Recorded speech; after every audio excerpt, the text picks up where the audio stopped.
Hello students, today we will discuss about solid state physics जो BSc non medical semester 5 में हमारा prescribe syllabus में जो आते हैं, ठीक है।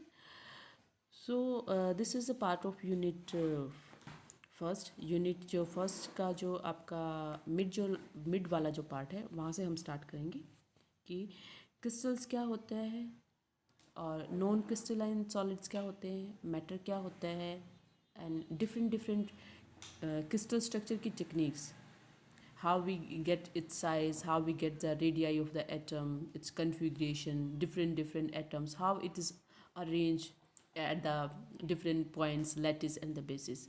So we will study about the unit cell in crystal structure. As the name suggests, unit cell, this is the building block of your crystal structure. A unit cell is the smallest entity in the crystallography which is repeated again and again over a large scale, and as a result of this periodicity, as a result of this repetition, we get the whole crystal structure. That's why the unit cell को हम कहते हैं this is the building block of your crystal. अगर आपके exam में पूछा जाए unit cell and the primitive and the non-primitive cell, then we start. Unit cell is the building block, building element, building unit of your whole crystals, which is repeated again and again on a large scale in such a way. As a result of this periodicity, as a result of this repetition, the whole crystal can be developed. So type of unit cell, there are two type of unit cell. One is primitive and one is non-primitive. And on which basis we are saying this is the primitive and the non-primitive? Because there in unit cell there is an arrangement of atoms. There is an arrangement of atoms, ions, molecules on the prescribed points जिन्हें हम बोलते हैं lattice. और यहाँ पे हम atoms, molecules और ions जो उन लैटिस पॉइंट पे रखे गए हैं उन्हें हम कहते हैं बेसिस. और लैटिस प्लस बेसिस ये हमारा क्रिस्टल होता है.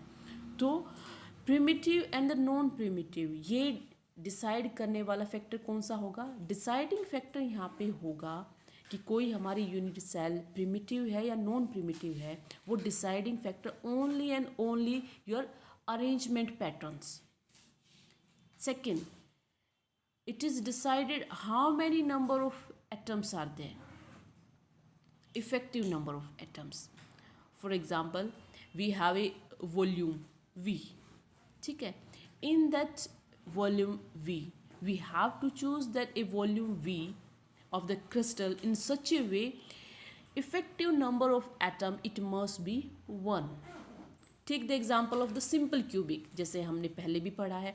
सिंपल क्यूबिक में all the atoms are arrange at the corner of the cube. Simple cubic में all the sides A is equal to B is equal to C, all the sides are equal. So and there are the 8 corners, and the 8 corners पर आपके 8 एटम्स रखे गए हैं. And the effective number of atoms कितना होगा यहाँ पे? NC/8. 8/8 is equal to 1. So simple की जो क्यूबिक जो है आपका है, this is your primitive unit cell, because in that particular volume V is equal to A cube. Because the simple cubic में all the sides are equal, the volume हो जाएगा आपका A.B.C is equal to A into B, A multiply by A multiply by A, it means A cube, volume of the cube. And the effective number of atoms in that volume A cube is equal to 1. So the volume of the unit cell is chosen in such a way, the number of effective number of atoms in that volume V जो यहाँ पे A cube है, then it becomes 1. Effective number of atoms in that particular volume, it must be unity. So इस तरह की अगर हमारी कोई यूनिट सेल होगी तो उसे हम प्रिमिटिव का नाम देंगे. प्रिमिटिव मीन्स जो स्टैंडर्डाइज है. प्रिमिटिव मीन्स प्राइम है, जो प्रायोरिटी पे है. It means in that particular volume हमारा इफेक्टिव नंबर यूनिटी होना चाहिए. Take the example of BCC, जो यहाँ पे इन्होंने other side on your right hand side में दिखाया हुआ है.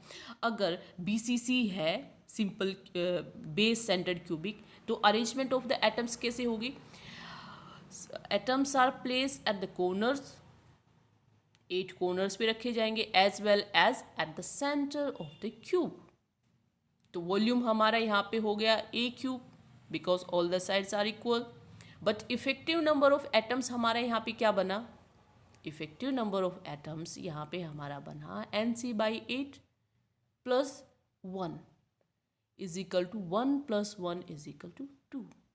वॉल्यूम हमारा A क्यूब में हमारा वॉल्यूम है, उस वॉल्यूम में effective number of atoms are more than 1. So more than 1 होते ही ये हमारा क्या बन गया? Non primitive unit cell. इस चीज को ये किस तरीके से बोल रहे हैं? इसी चीज को बोल रहे हैं more than 1 lattice point per cell.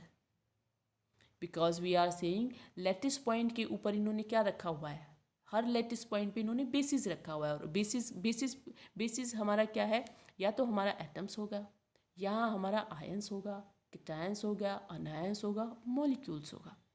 So if अगर हमारा BCC है, in case of BCC volume हमारा A क्यूब है, अगर हम इस तरीके से उसे अरेंज कर दें, A क्यूब वॉल्यूम में हमारा नंबर ऑफ एटम्स 1 आए, तो वो वॉल्यूम क्या होगा? Obviously it will B A cube by 2. अगर हम उस वॉल्यूम को डिवाइड कर दें उसके number of, effective number of, और हम एक ऐसा वॉल्यूम निकाल दें, स्मॉलेस्ट वॉल्यूम, जहाँ पे पर यूनिट वॉल्यूम हमारा इफेक्टिव नंबर ऑफ एटम्स 1 हो जाए. So in this way we can convert a non-primitive unit cell into the primitive unit cell. But standardized जो हमारा primitive unit cell होता है that is simple cubic. Otherwise your FCC, BCC, hexagonal all are your non-primitive unit cell. Now come to our next slide. Now अगर हमारे पास कोई crystal structure है और हमें बताया जाए, कहा जाए कि how we define this crystal structure, take the help of mathematics. Mathematics की सहायता लेते हैं हम. मैथमेटिक्स क्या कहता है? पॉइंट को डिस्क्राइब करने के लिए अगर वो पॉइंट लाइन में है, ठीक है, वी नीड 1 पैरामीटर, ठीक है, जिसे आप वहाँ पे वेरिएबल का नाम देते हो. अगर कोई प्लेन में है then it needs in lattice point या पॉइंट, उस पॉइंट को डिस्क्राइब करने के लिए we need 2 variable. Now if अगर कोई पॉइंट, कोई बिंदु, कोई डॉट स्पेस में है, 3D जिसे बोलते हैं, तो उसे डिफाइन करने के लिए वी मस्ट हैव 3 वेरिएबल. और यही मैथमेटिक्स की इन्हीं बातों को हम फिजिक्स में कैसे बोलेंगे? अगर हमारा 1D स्पेक्ट्रा है, या हमारा 1D यूनिट सेल है, या 1D ब्रेविस लैटिस है, तो उसे डिस्क्राइब करने के लिए we need 1 axis. In the similar way अगर हमारा लैटिस या ब्रेविस लैटिस या हमारा स्ट्रक्चर इस तरीके का है, क्रिस्टल स्ट्रक्चर, कि उसे डिफाइन करने के लिए हमें 2D चाहिए, देन वी नीड 2 वेरिएबल्स, और इसे आगे बोल देते 2 parameters. In the similar way अगर 3D है हमारा क्रिस्टल स्ट्रक्चर, उसे डिफाइन करने के लिए, उसे डिस्क्राइब करने के लिए we need 3 variable. It means we need 3 parameters. Because हम ये पैरामीटर 1D 2D 3D में अगर हमारा स्ट्रक्चर है, क्रिस्टल स्ट्रक्चर, उन्हें डिस्क्राइब करने के लिए हमें 1 पैरामीटर चाहिए, 2 पैरामीटर चाहिए, 3 पैरामीटर चाहिए रिस्पेक्टिवली. तो इन पैरामीटर को, क्योंकि ये पैरामीटर क्या डिफाइन कर रहे हैं? हमारे लैटिस की कन्फिग्रेशन, लैटिस का साइज, लैटिस की शेप. तो दीज पैरामीटर्स को हम क्या बोलेंगे? These parameters are known as a lattice parameter. अभी तक हमने सिर्फ बात की है एक उनकी साइज की.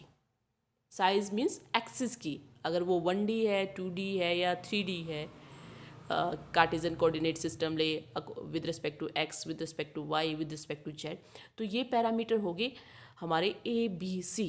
These are known as lattice parameter. अभी तक हमने उनकी इंक्लिनेशन की बात नहीं की है. इंक्लिनेशन मीन्स थीटा, एंगल की बात नहीं की है. तो इनके साथ एक लाइन और जोड़ देते हैं. अगर हमारा इंक्लिनेशन बताने वाला भी पैरामीटर इनमें जुड़ जाए, जिसे हम एंगल का नाम दे रहे हैं, it means alpha, beta and gamma. तो इन तीनों चीज़ों को मिला के जो एक्सिस को रिप्रेजेंट कर रहे हैं, जो उनके इंक्लिनेशन को रिप्रेजेंट कर रहे हैं, किसके इंक्लिनेशन को, यूनिट सेल के रिप्रेजेंटेशन को। यूनिट सेल को हमें रिप्रेजेंट करना है तो हमें पता होना चाहिए कि with respect to x axis वो कितना इंटरसेप्ट बना रहा है, with respect to y axis उसकी साइज या डायगनल क्या है, with respect to z axis उसका इंटरसेप्ट क्या है। So this is known as your ABC, जिसे हम ट्रांसलेशन वेक्टर या लेटिस पैरामीटर बोलते हैं। In the similar way inclination की बात की है, XY Z एक्सिस के साथ उसका क्या क्या एंगल है, अल्फा बीटा गामा, इन्हीं 6 चीज़ों को ABC अल्फा बीटा गामा, इन्हें हम बोलेंगे lattice parameter. Okay, now we move on the next slide. These are the crystal structure. जैसे हम ब्रेविस लेटिस में बात करते हैं, we have different type of structure in cubic में इन्हीं लेटिस पैरामीटर की बात की है। फॉर एग्जाम्पल क्यूबिक में क्या होगा आपका, A=B=C, alpha beta and gamma, this is equal to 90। Tetragonal shape, you can see the picture, angle is 90 but your one side is not equal, two sides are equal, यहाँ पे A and B equal है। Orthorhombic inclination is at the 90, जो आपके जो angles हैं वो 90 angle पे हैं, लेकिन not a single sides are equal, सारे की सारी जो आपकी 3 साइड जो आपने ली है they are unequal. In the same way, in this type we can have the 14 brevis lattice. You see here, triclinic, rhombohedral, hexagonal. You can learn this. In the tablet form, we can write here cubic. Now you can see here, cubic is the most standardized. Standardized क्यों बोल रहे हैं? Because sides are equal. Volume निकालना आसान हो जाता है. Angle is 90. अगर हम कुछ इंटरसेप्ट देखना चाहते हैं या कुछ और चीज़ें जज करना चाहते हैं, it will be quite easy. जैसे जैसे पैरामीटर अनइक्वल हो जाते हैं, then it will be quite difficult to analyse the structure. लेकिन क्रिस्टल हर तरीके से हर स्ट्रक्चरल फॉर्म में उपलब्ध होता है। ये चीज़ें टेबलेटेड फॉर्म में हमने यहाँ रिप्रेजेंट की है। With the help of this we find we have the 14 brevis lattice. So today topic is up to here beta, then we meet again with our session second. Okay, thank you beta.